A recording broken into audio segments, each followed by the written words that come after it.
because you're about to listen to The Sick Podcast. The Eye Test with Pierre, McGuire, and Jimmy Murphy. The Stanley Cup winning Colorado Avalanche. And after 22 years, Raymond Mark! The sickest NHL podcast. It's gonna be sick. All right, here we are. Jimmy Murphy, Pierre McGuire here with a hot open here. And I am at TD Garden, and Pierre is back at his place just outside Boston, and he just watched the same game I did, Pierre, a 4-3 shootout win for the Boston Bruins, who snap a 4-game winless skid over the Dallas Stars. 10 rounds the shootout went. They must have known I had to be on air, Pierre. I don't know. Charlie McAvoy did because he saw Jake Ottinger, the old BU stuff going on, and then Charlie ended it for you. There you go. He did. I didn't get a chance to get in the dressing room. I just didn't have time, but I'll thank him next time when they're back from the trip. But Pierre, lots of NHL action going on for us to talk about here on the Eye Test on the Sick Podcast Network. And we're psyched. We got kind of a abbreviated one, but the reason we're excited is because we love talking to our audience and answering questions and doing the hockey banter we've got going with them. It's probably our favorite part of the show, so we will open that up shortly. But Pierre, just from what you've watched today, or even if you want to go back over the weekend, any common threads that have struck out to you? I think we should probably talk about today, watching Toronto win with an undermanned lineup in St. Louis, an urgent St. Louis team, a Toronto team that is also urgent, and they showed a lot of character and grit today, talking about Toronto. Austin Matthews keeps it rolling. It's just amazing to watch him shoot a puck. Can he get to 70? Maybe, but he can get to 65. And I wouldn't be surprised if he got close to 70. So that's something that stood out. Watching Minnesota and Vancouver. Vancouver looked like they had that game totally in charge, Jimmy, and then 4 straight penalties at the end of the second period. And all of a sudden, what was a 5-3 lead ends up being 8-5 in favor of Minnesota. Like you can't make this stuff up. So tons of crazy stuff going on. Yeah. But it's been a wild afternoon. I watched Anaheim fall behind in their game with Buffalo and then find a way to crawl back and eventually win the game. And your UMass guy, Frank Vatrano, ripping it up still, getting close to 30 goals. He had 2 today. So there was some really good stuff that I watched earlier this afternoon. And when we're done with our podcast and I'm done Montreal radio, I'll be back watching. I know, I love it. That's a fun time in this year right now. And you get the President's Day matinees. It's good stuff. Hey, Pierre, I think one thing I want to kind of look at over the weekend, though, kind of backtracking a couple of days, is you look at some of the games that happened over the weekend. And, we've been talking about this leading into this past weekend, that teams are starting to have to face that reality of whether they're in it or not, and whether they're going to have to sell or buy at the deadline. And you've got a couple teams, I think, that are right there that are going to have to make that call really soon. And I would have said, Pierre, if Minnesota had lost, that they were going to be one of them. That's what you and I agreed on the phone earlier today, but that's a huge win for them. But I look around, Pierre, and one of the teams I don't know. Like, I look at them, Pierre, that worries me is the Pittsburgh Penguins. And I know you are not going to count them out yet because mathematically they're still alive. They've got games in hand, and I agree with you. But mentally, can they overcome it? That's the big thing to me, and I just don't see it happening at this point. The power play is killing them. They gave up a shorthanded goal last night to lose the game. It's a bad play by Lars Eller, attacking the offensive zone. He's on his backhand. He's a left-hand shot. He tries to put it through the stick of an LA Kings defender. Quick counterattack. Adrian Kempe off the races in a mini 2-on-1. He scores a game-winning goal, 5-hole. I mean, that can't happen. That can't happen. You got a chance in the power play to win the game. That just can't happen. So their power play is killing them in Pittsburgh. There's no question. Sidney Crosby is playing as well as I've ever seen him play. He deserves a huge amount of respect for the way he's carrying himself and the way he's playing. But I don't know how much Pittsburgh has left. But I will say this, to be fair to everybody here, and I said this to Jimmy on the phone earlier, they still have huge amounts of games in hand. Now, we all know a game in hand is only good if you win it, but they do have those games. So to say that they're out would be a misnomer at this point. And they also have the best goal differential of any of the teams chasing Toronto and Detroit right now. So, I mean, you got to be fair to them. They still have a chance. But tomorrow they lose to the Islanders, Jimmy, in Pittsburgh. I would say they got to start thinking about selling.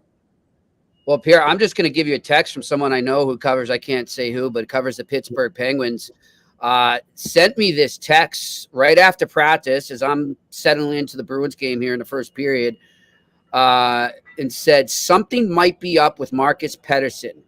He would be one of the few tradable assets, and Sullivan just barged into the room here as we were interviewing players after practice and said, "Marcus, come to my office now," and walked out.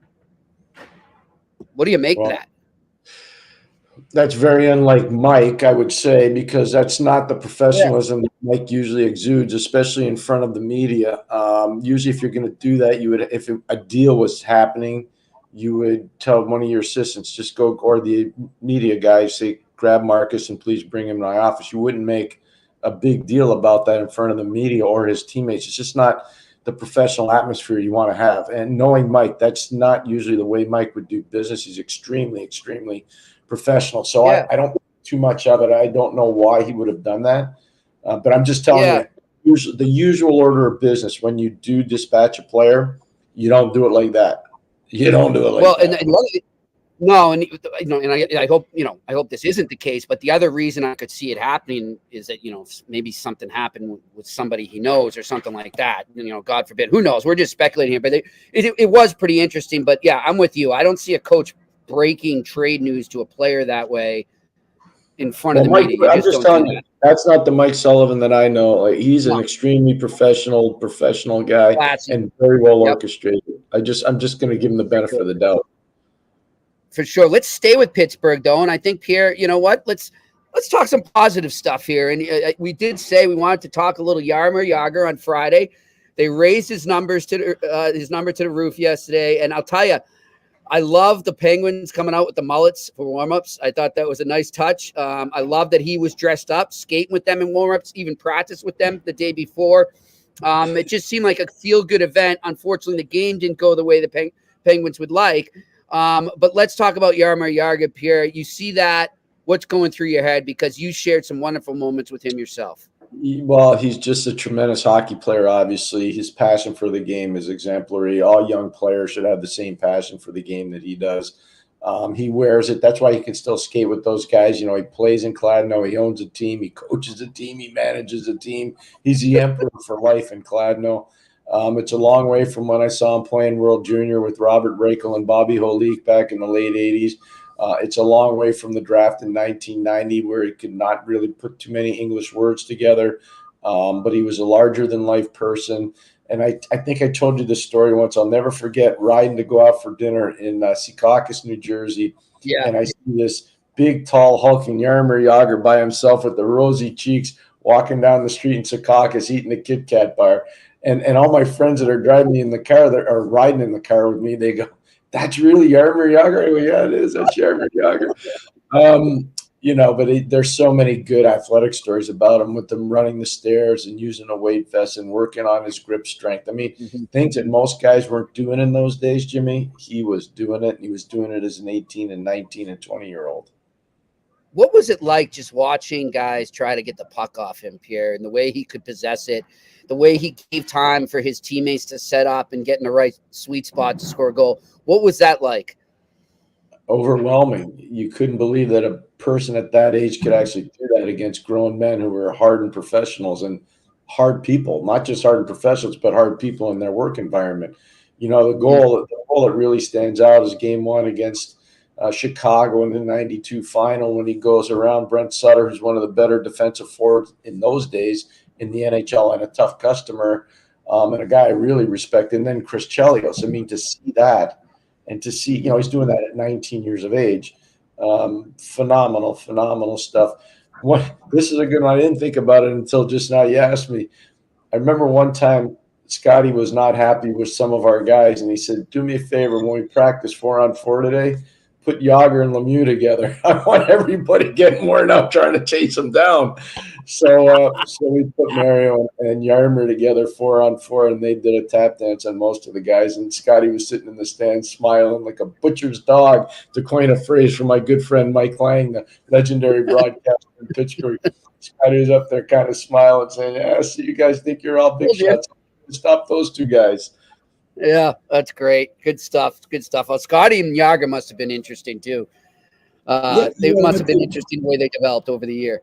There wasn't a whole lot of discussion between the two. Scotty had so much experience coaching star players, going back to his time, even in St. Louis when he was there, having the legendary Doug Harvey, on his defense, coaching job. I mean, Glenn Hall, you go down the line. Scotty had a lot of experience working with star players. Then he comes to Montreal and, a murderer's row of Hall of Famers, starting obviously with Guy Lafleur and Bob Gainey and Serge Savard and Larry Robinson and Guy Lapointe. I mean, you can go down the line with all the great players Scotty had the privilege of working with over time. So he was never – this is the thing about Scotty. He was never intimidated by star players, and star players knew that. Star players knew that. They did. They really knew that. That's great. Good stuff. And Pierre, one thing too, before we move on from Jagr, that I found out when he was here was how religious he is. And I don't know if he was that way back in the Pittsburgh days, but he go ahead. No, you go, Jimmy. Finish up. I was just going to say, he was living in the North End here, the North End. And for those who don't, it's an Italian section of Boston right near TD Garden. And there's a church called the Old North Church. Mm-hmm. And he told me that he would go there on his way to the games. He'd walk over from the North End and he would go to the church outside and he'd just sit there and pray for a good 15 minutes and kind of soak it in before every game he played when he was here in Boston. I found that amazing. You don't hear players talk about that much, but he didn't tell me when it happened or how he became so religious, but faith has become a very big part of his life. Yeah, no, and I understand that. I saw him as always being a kind, caring soul that really cared about his fellow man. There's a reason why he wore number 68 because of what happened, with the Czechs. Back then it was Czechoslovakia and the Russians coming in and taking over Prague in 68. And so Jaromir has got a lot of memories. And no, I always found him to be a caring, kind soul, especially for the underdog. Jaromir always liked the underdog. He always looked out for the guy that was less fortunate than him. I always found that. Now, could he be difficult? Could he be difficult? Yeah, he could. He could definitely be difficult. But tell me any artist, anybody that's at the highest level, they expect everybody to be at their level, and not everybody can get to their level, Yep. But I always found him to be a really good soul, and I spent a lot of time with him on the ice, whether it was in a group environment or, just working one-on-one, and never had an issue. Never had an issue. That's awesome. Good stuff. Well, congratulations to Jaromir Jagr. I would love sometime, Pierre, we get him on here. That would be cool, actually. I think it would be fun. It'd be an interesting guest. I would love it. I'm going to effort to pull that off, Jimmy. I will effort. All right. We'll see what we can do. But I'll tell you what we have done, Pierre, and we'll once again, in case people weren't here at the end of the show on Friday, we have confirmed that we are going to be broadcasting live from Hurley's Irish Pub, one of the most famous Irish pubs in North America, 1225 Crescent Street in Montreal, right up the street from the Bell Center. We will be there prior to the Bruins Canadiens game on March 14th. We'll start the broadcast up at our usual time, 4, go to 5. Maybe we'll go a little extra. Who knows? But for all our Montreal listeners out there, we encourage you to come down, say hello, ask these questions in person. We'll have some fun. And for anyone who's coming up from Boston as well, feel free to come by, do your pre-gaming at Hurley's, and join us there. And I'm really looking forward to this, Pierre. Of course, it's St. Patrick's Day weekend up in Montreal. It's a festive time, and we're going to kick it off with some great hockey talk before another chapter in one of the greatest rivalries in pro sports history. I'm looking forward to it. Yeah, me too as well, Jimmy. And, the big thing is it's not just that. It's a celebration of hockey all over. The ECAC Hockey Championships take place that weekend on the men's side down in Lake Placid, New York, and I'm going to have the privilege of broadcasting the Frozen Four for the ECAC. Doug Christensen, the commissioner of the league, asked me to do this about 2 weeks ago, and I said, with pleasure. It'd be my honor to do it. I played in the league, I coached in the league, and my son plays in the league now. So, I'm looking forward to that whole weekend. I think it's going to be really, really special. It's going to be great, and we want to thank Rod and the crew at Hurley's for helping us set that up. And as we get closer, if there's any more details, we will deliver them to you here. But Pierre, hey, you know what? We're a little pressed on time because I know you got a radio hit. You got to do at 5:35, if I'm correct, and I got to catch a train back. So let's get right to questions. Let's have some fun. Let's do it. What do we got? Okay, do this first question, and then we'll talk about something else. Okay, cool. So Matthew Cesar, I hope I'm pronouncing your name right.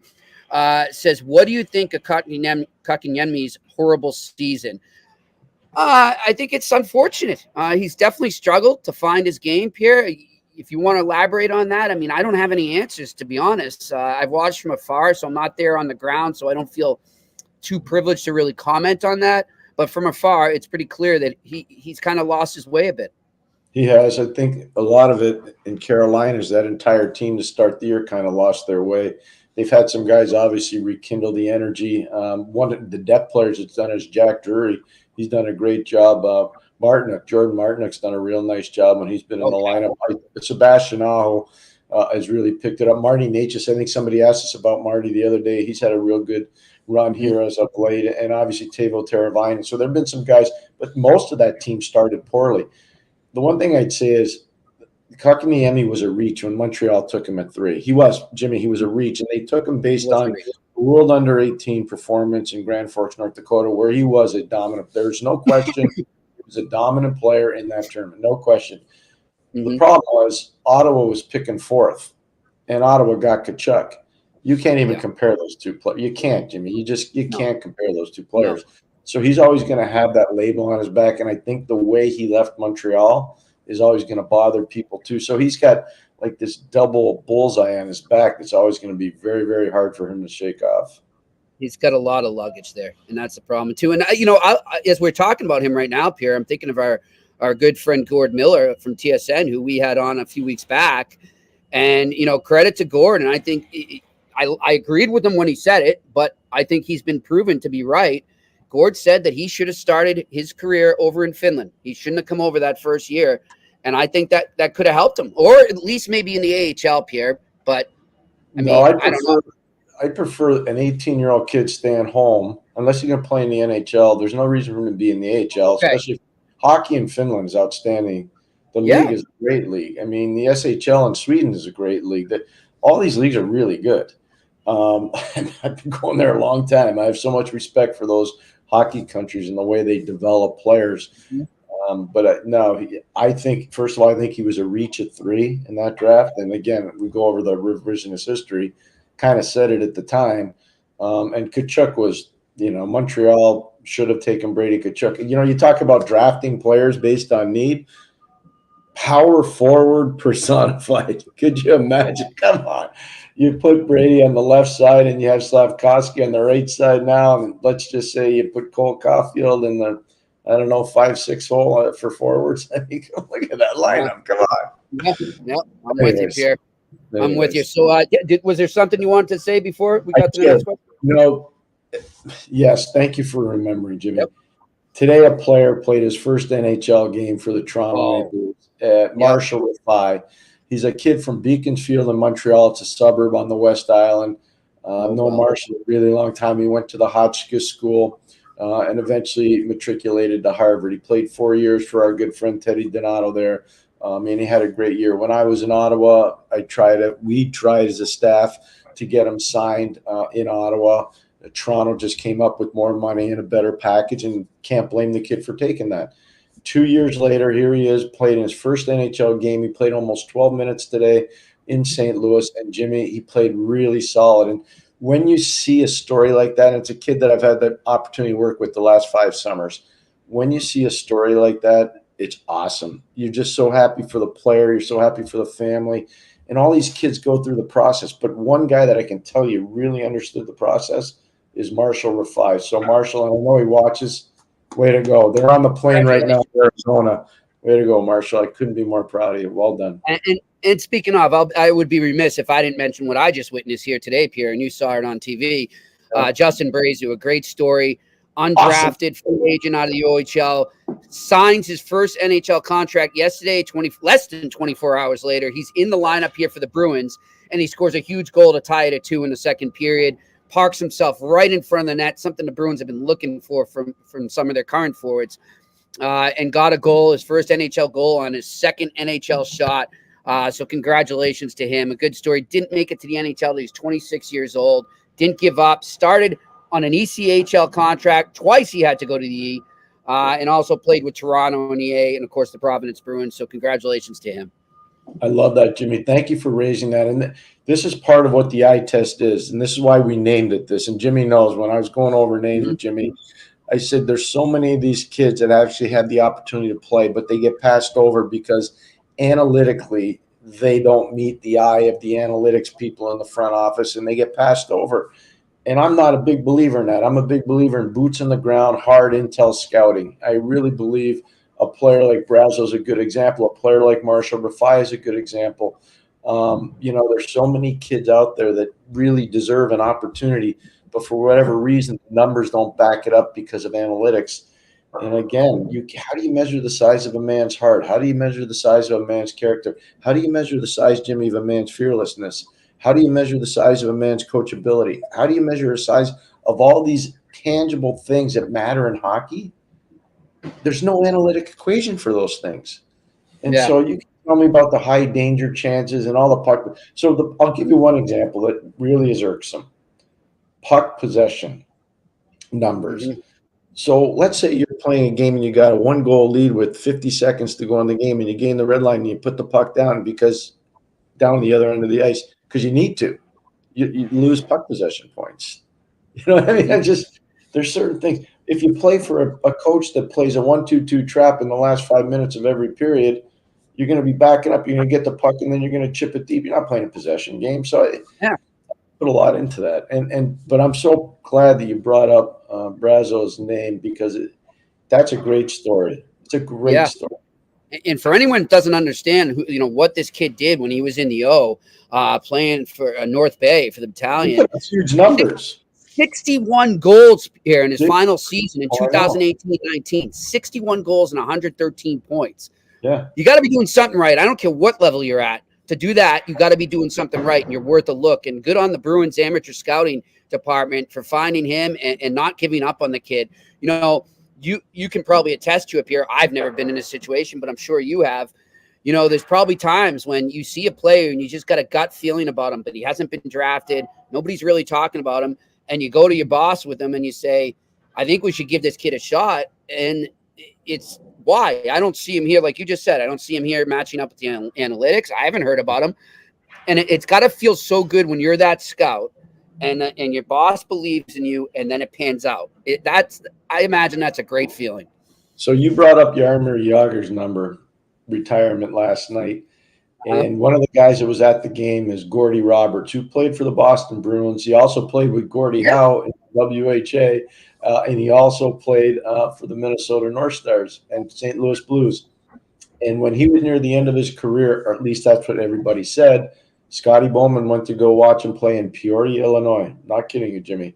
Oh, yeah. And Scotty called me up. I think I was in Vancouver or I was in Kamloops. I forget, but I was out west. I was somewhere. And he says, Gordie Roberts can still play. And I said, really? He says, he can still play and he can help us.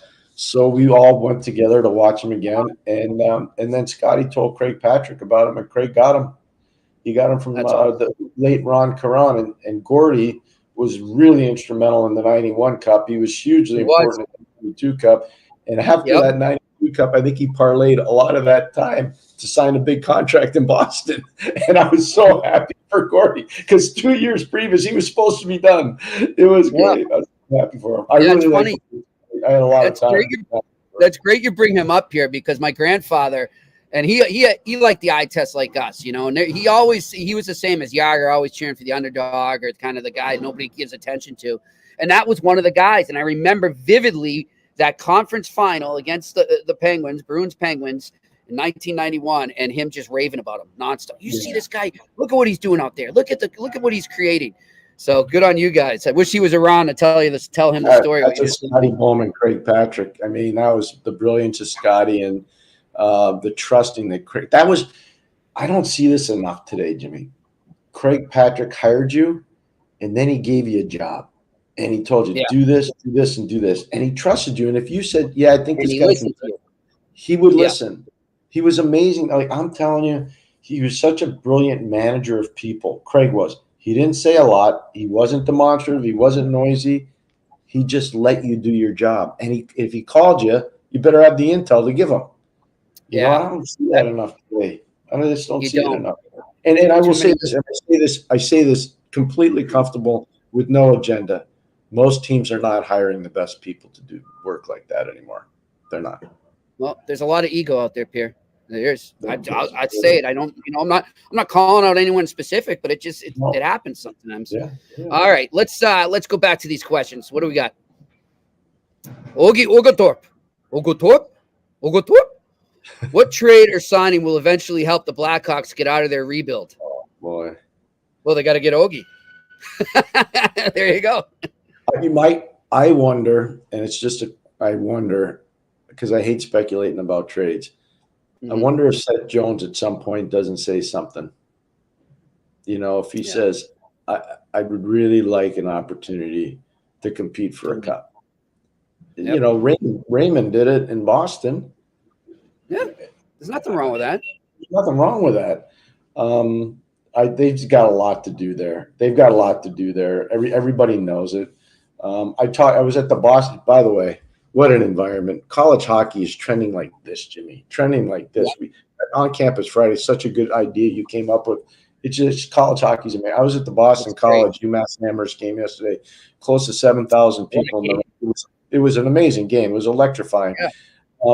But I was talking to a couple scouting friends of mine, and I said, what do you think of the rebuild in Chicago? And he goes, well, they're starting it out well. Connor Bedard. I said, no kidding. Thanks for the news flash. You get paid to do this job, And then I said to the gentleman, I think it's going to take 4 to 6 years. He goes, I think it's going to take 5 years. So that's kind of where I think a lot of people in the hockey business think it is for Chicago to get going. I think it would, obviously, and again, not stating the obvious, but man, it would be something if they could get the number 1 pick again. I mean, that would be insane. Well, if they get Macklin Celebrini, that will accelerate it. That would accelerate things by about a year to a year and a half. But remember now, Macklin's 17. He would start just having turned 18. Darn, Jimmy, that's a tough. That's a lot of heavy lifting. Johnny Taves had 2 years at Dakota. People forget Johnny had 2 years at Dakota and 2 World Juniors. It wasn't like he was going as a neophyte. He was playing big-time World Junior, and he was a leader of an elite team at Dakota for Dave Haxtell at the time. Right. All right. Next question. Evan McLaren, what is bizarre in Pittsburgh is the inactivity by Dubas. He's giving a press conference tomorrow, so maybe we'll get an idea of his thinking. He wasn't inactive this summer. He was super active this summer. And again, some people wondered about that activity from the summer. He needed to address his bottom 6 with scoring. I think he did do that a little bit with Lars Eller and Nola Chari. Drew O'Connor, somebody he had nothing to do with, Kyle Dubas, is starting to show signs of being a very good bottom 6 player, even though I know they have him playing up higher in the lineup right now. But I think eventually he'll slide back.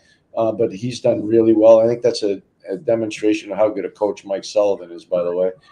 But no, I don't know what Kyle's going to say, but I think if they lose this game to the Islanders tonight, they become that team that Jimmy was talking about that probably has to explore doing something. Yeah, you got to face reality. And that's a thing, Pierre. I mean, we'll talk about it another time too, but it's a great thing to think about. It's just, when GMs sometimes, whether it's them, whether it's the owner's pressure to win and get ticket sales for the playoffs, get that extra money, that's where they make huge mistakes that end up burning them down the road when you think you're in it one year and you're not, and you end up trading away assets to help a team that really wasn't going to go anywhere either way. So you got to – it's a crossroads for sure that the Pittsburgh Penguins are in. All right, next question. Yep. Gentlemen, how far do you believe the Habs are in their rebuild? What are the missing pieces and necessary to make in the near future? Pierre, I would say I thought it was going to take 5 years, so they're 3 in. That's the way I look at it, right? I say they're 3 in as well.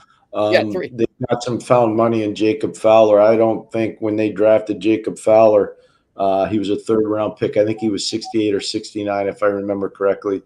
When they drafted him, I'm not sure they were counting on him evolving at this level this quickly.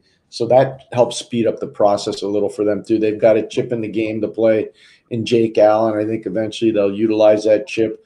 But some of those contracts are going to be really difficult to move. I think people know that. And they're not ready, I think, with their young guys to really take that next step. So I think they're still 2 years away, but progressing much faster than a lot of the fan base think, really progressing a lot quicker. Yep, good stuff. All right, next question. Randy Workman, are the Leafs better defensively than we think? They're 4-0 without Morgan Riley. No, you know what it is, Randy? It's a good question, though. It's fair. It's a fair observation because the numbers kind of tell the story. They've got their forwards committing to playing defense. I watched the entire game with St. Louis today. Riley's out. Yeah. Every single guy was hustling on the back check. Every single guy had really good stick positioning. Every single guy was getting in the lane to try to block shots. They didn't always block them, but they were trying to. So they're far more committed. But I'll use an example. We talked about guys to pass the eye test.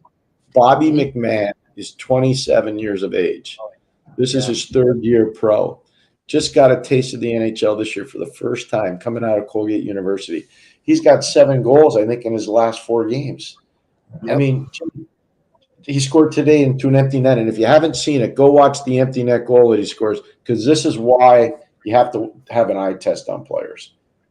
That's why you have to have an eye test on players. The other thing I think of, Pierre, when I think about that, what they've done, like you pointed out, without Morgan Riley, how many times do we see teams, Pierre, when they have one of their key players out? And obviously, they rise together, and it's a collective effort to kind of compensate for that player being out. But then when the player comes back, they resort to their old ways. It's almost like now they have cushion back, you know? Yeah. I don't think Toronto will do that. You know why? Because I think they found out they can trust McMahon, and he's one of those energy players they really haven't had. He's a solid, robust kid from Alberta. He can really skate. I watched him play college, and I really respect the way he carries himself. Another kid that started in the East Coast League, signed out of Colgate as a free agent, goes down and plays in Newfoundland. Then they call him back up to play for the Toronto Marlies, and the rest is history. So, you know, again, the eye test matters on these players. And so I think he's one of the guys that helps them. I think they got a real good taste on Marshall Rafai today, and I think that's positive for them. And Simon Benoit has been outstanding for them on defense. He had a hit today. It was Richter scale against a robust St. Louis team. So, again, you're right about a lot you're saying about Toronto, but I think they're finding pieces that they maybe didn't think were going to fit. Now they fit. Yeah. They're allowing them to fit. That's the good thing. Like they're kind of realizing we have to play this type of hockey to survive. It's not all about the finesse. We need the grinders, you know. And you know who's learning how to play that way, and he's a good player. He scored a heck of a goal today. Is Matthew Nyes. Matthew Nyes. It's, you know, you play him with Marner and Matthews, and you watch him go to work, and he back checks and forces turnovers. And took a high stick right in the face. I think Kyrou got him with a high stick in the face in the third period to start the third period today. But you see him playing. He's big, he's strong, he's fast, and he's got some muscle on it. He can pound guys. So there's another guy that I think is well built for playoff hockey. Good stuff. All right, next question. What's the story with Frank Vatrano? Is he on the market? And then it could really help a team in a package deal, I believe. Frank can shoot the puck. I don't know if he's on the market. I don't know, Pierre. I know that he's been great for Anaheim, and I don't know why they want to trade him, but they are in a rebuild. So, I mean, it's a valid question. The one team that I think would take him and be smiling because they know both sides of the deal, New York Rangers. Yeah. I just, with Philip Hedl out for the year, looking for some more scoring. Obviously, hats off to them, by the way. What a comeback against the Islanders in the outdoor game yesterday at MetLife Stadium. But, you know, Jimmy, I'm watching that and I'm going, this Frankie Vatrano, he's something else. I'm watching him and I'm going, this guy's something else. And Jimmy, if you remember at the beginning of the eye test, he's one of the first players we told everybody. Telling you, this guy's on a roll this year. Nobody believed us. They're like, Frankie Vatrano. He's played like an all-star now. Yeah, no, he's a superstar. You can see it. Great. You can see the way he was shooting the puck this year. I'm so happy for him. He's a really nice kid. I'm really happy for him. Yeah, it's good for him. All right, next question. Relaxation music. Hey, Pierre, if I was Ken Hughes, I would look for a Dawson Mercer. I know the Devils have had some interest in Josh Anderson. It's been a down year for Josh, but I still believe in the player. Yeah, the money is a problem on that Yeah. for Josh. And Dawson, the money comparable is not fair. The Devils are going to have some cap issues.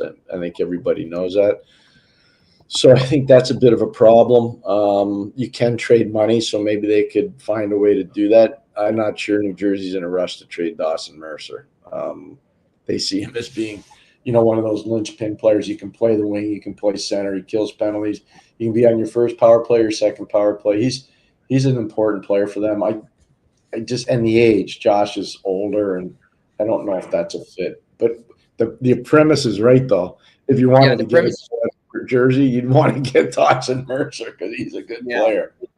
Great player. I know Fitzy loves him, though. I don't know. We'll see. Yeah, that's all right. It's hard to get rid of a player like that, but he's a good player. Yep. All right, let's do two more here. Randy Workman and the Bruins panic to make their move right away. If they had lost today, I would say, something might have been coming this week. I really do believe that, but I don't know. I mean, it's not like this cures everything that went wrong in the homestand, Pierre, but it puts them in a better spot mentally where maybe they don't pull the trigger. I don't know. I think it's going to be very interesting to see what roster comes back from this upcoming 4-game road trip because, Pierre, you've worked in a business. It's a lot easier to make a trade when you're on the road than it is when you're at home in terms of the media and the PR of it. And it's a good time to do it. So you have the game sheet probably in front of you. I don't need it. Charlie McAvoy played almost 30 minutes today. Yep. You can't go into, you cannot. 29-16. There you go. So almost 30. You cannot extend him that many minutes, especially going into the playoffs. You got to have that guy fresh or you're in trouble. We've talked about it a million times. There's a defenseman in Calgary. I think going to be available. Noah Hannafin. Tanev's available. I think there's no secret there. I'd prefer Hannafin for the Bruins than Tanev just because the right side for the Bruins is pretty locked and loaded. And you get Hannafin on the left side if you're the Bruins. That takes a lot of pressure off of Charlie. A lot of pressure off of Charlie. For sure. And speaking of Hannafin, Pierre, we've talked about it and we've been hearing just keep an eye on the Florida Panthers when it comes to Hannafin. I think we agree on that. Well, Jimmy and I talked on the phone today, so I think Florida could be in play to get him. Yeah, I think Bill Zito's up to something big, whether it's him or whether it's something else. Yeah. All right, final question here. David Robinson, the basketball player, assuming Hampus Lindholm isn't injured after tonight, what's holding him back from being more of an impact D-man this season? I think he's been solid for the Bruins. I think he's been that bad. Right? Yeah. I think you're looking for offense more, but I think Compass is pretty good. I kind of thought the offense last year, Pierre, and this is no knock on him. I just felt like he was a bit of an outlier. But I think he is still a great two-way defenseman and anybody would want in their top four. He's had some hiccups. He's made some bad mistakes, but Pierre, he's like a whipping boy here in Boston. I just don't think it's warranted. I don't think it's warranted either. But I do understand. Look, the fans are allowed to have their opinion. They should have it. That's one of the things that makes hockey so great. The fans are amazing. They have their own opinions and they're strong on them. But I don't think Compass is really a problem there. Maybe the expectation is higher than what it realistically should be. But again, if you were to add, let's just say for the sake of argument, you added a defenseman, a big mobile defenseman who's from Boston, and put him on the left side with the Bruins, I guarantee you that would enhance Hampus Lindholm as well. Yeah, it's less pressure for sure. It would be great. It would be great. We'll see what happens. All right, well, listen, an abbreviated but a fun edition of the Eye Test here on the Sick Podcast Network. And Pierre, are we allowed to talk about our guest list for the rest of the week? All right, yes. So tomorrow we don't have Friday confirmed yet, but Wednesday and Wednesday are confirmed. Yeah, we'll confirm on campus Friday soon. But tomorrow we will have none other than longtime NHL agent Matt Keeter. He's one of the best around, knows the game inside and out, knows everybody in the game, and he's a good friend of Pierre's. And I'm happy to have him on tomorrow. So looking forward to that. And then on Wednesday, we're going to have the general manager of the Vegas Golden Knights, Kelly McCrimmon, join us here on the Eye Test. Really looking forward to that. Vegas, I think is going to get it going here soon, and you can bet that Kelly is going to be active before the deadline. So I'm sure we're not going to be able to pry out his plan out of him, but we will definitely talk some Vegas Golden Knights hockey and kind of go down memory lane with him as well. Really looking forward to that, Pierre. I know you know Kelly as well. Yeah, well, I had the privilege of coaching his brother, the late Brad McCrimmon, and the Beast was an amazing man, and passed away obviously in that tragic plane crash over in Russia. Kelly played on at the University of Michigan, and the teams weren't great at Michigan when he was there, but man, he went out to the Western Hockey League and did a magnificent job out there. And you look at the job that he did with the Brandon Wheat Kings all those years. He was a general manager, he was an owner, he was a coach, player procurement person. I mean, he built that into. They were so down. Brandon Wheat Kings were really down for a long time, and Kelly turned them around. And then obviously George McPhee brings him into Vegas, and what a job those two guys, both of them, have done in Vegas. It's amazing the job they've done there. Yeah, it's a great job. So looking forward to that. The general manager of the defending Stanley Cup champions joining us here on the eye test. And as we book up the rest of the week, we will let you know. And again, remember, we're going to keep telling you, March 14th, Hurley's Irish Pub in Montreal, 1225 Crescent Street. Be there with us before the Bruins Canadiens game. Kick off St. Patrick's Day weekend with us. We're looking forward to it. All right. Thanks to our production crew in Montreal. And thanks to you, the listeners and the viewers, and all those people in the comments section for your questions. We appreciate it as always. We will talk to you tomorrow on another edition of the Eye Test here on the Sick Podcast Network. And that's a wrap. Hope you don't miss us too much until next time. Follow the Eye Test with Pierre McGuire and Jimmy Murphy on YouTube, Facebook, Google Play, and Apple Podcasts.